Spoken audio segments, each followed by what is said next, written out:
ভোটের ডিউটিতে আসা কেন্দ্রীয় বাহিনীকে তেল দিয়েছিল পাম্প মালিকরা। অভিযোগ এখনো সেই বকেয়া মেটানো হয়নি। সামনেই লোকসভা নির্বাচন, এজন্য অবিলম্বে আগের বকেয়া টাকা মেটানোর দাবিতে ধর্মঘটের ডাক দিয়েছেন পেট্রোল পাম্পগুলির মালিক পক্ষ।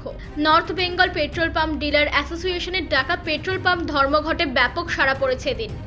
যদিও পাম্প বন্ধ থাকায় খুবই সমস্যায় পড়েছেন বাইক ও ছোট গাড়ির চালকরা, সমস্যায় পড়েছেন নিত্যযাত্রীরাও। উত্তরবঙ্গের বিভিন্ন জেলার সাথে জলপাইগুড়িতেও পেট্রোল পাম্পগুলো বন্ধ রাখা হয়েছে। বৃহস্পতিবার সারাদিন ধরে সমস্ত পেট্রোল পাম্পগুলো বন্ধ থাকবে বলেই জানা যাচ্ছে। পেট্রোল পাম্পগুলো বন্ধ থাকায় পাম্পে এসে তেল না পেয়ে ফিরে যেতে হচ্ছে গ্রাহকদের। সমস্যায় অ্যাম্বুলেন্সে করে রোগী নিয়ে যাওয়া মানুষজনেরাও। ভাই, তোমার নামটা কি? স্বপন রায়। কই যাচ্ছেন? আমি যাচ্ছিলাম কাজে। কাজে যাচ্ছেন? হ্যাঁ, বাইক নিয়ে যাচ্ছিলাম কাজে। পেট্রোল পাম্পে কেন? পেট্রোল পাম্পে আসলাম তেল ভরতে। তারপর এসে দেখি যে পেট্রোল পাম্প আজকে বন্ধ। কেন বন্ধ? কেন বন্ধ বলতে পারলাম না, কিসের জন্য ওরা বন্ধ করছে। জানতেন আগে বন্ধ থাকবে? জানতাম না যে বন্ধ আজকে পেট্রোল পাম্প। এখন কি করবেন? এখন কি করবো, আর এখন তেল ভরতে আসলাম, তেল তো আর হলো না ভরা। এখন তো মোটামুটি হেঁটেই যেতে হবে। গাড়ি তখন বাইরে রেখে আসবেন? বাড়িতে রেখে আসবো বাইকটা। নাম তো তোমার? স্বপন রায়, বাড়ি কোথায়? পারপুর হাকিমপাড়া। দেখলেন পেট্রোল পাম্প বন্ধ রয়েছে? বন্ধ আছে। আগে জানতেন বন্ধ? না, জানি না তো। পেশেন্ট আছে গাড়িতে। কোথায় যাচ্ছেন আপনি? জলপাইগুড়ি নিয়ে যাবো। দোপে নিয়ে যাচ্ছেন? এখন কোথায় আসলেন?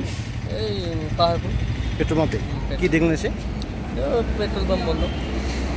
এখন কি করবেন? ওই তো লেখা আছে 24 আছে, মানে 24 ঘন্টা। 24 ঘন্টা বন্ধ রয়েছে, তা সমস্যায় রয়েছেন তাহলে? সমস্যা আছে। আচ্ছা, আগে জানতেন না এই বন্ধ? না, জানি না। কোনো রকম হয়ে না, জানা? কোথা থেকে আসছেন পেশেন্ট নিয়ে? Patient document. আপনার নামটা দাদা? বিশ্বজিৎ রায়। কোথায় যাচ্ছেন আপনি? আমি স্কুল যাচ্ছি। আচ্ছা, কি দেখলেন? এই পাম্পে গেলেন আপনি, দেখলাম। হ্যাঁ, পাম্পে এসেছিলাম পেট্রোল একটু ভরতে, কিন্তু আজকে দেখি ধর্মঘট, তো তেল ভরতে পারলাম না। আচ্ছা, এভাবেই যাচ্ছি।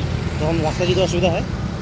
তো দেখি সামনে গিয়ে যদি লোকাল দোকানে কোনো পাই তাহলে ভরতে হবে, না হলে তো উপায় নাই। আগে থেকে জানতেন এই বন্ধ থাকবে এরকম? না, একবার তো দেখছিলাম কিন্তু অত মনে ছিল না, না হলে কালকে রাত্রে ভরিয়ে রাখতাম। আপনার নামটা? আমার নাম বিক্রম। শিলিগুড়ি থেকে পার্থপ্রতিম দাসের report, U Bangla TV. U Bangla TV, হৃদয় ছুঁয়ে যায়।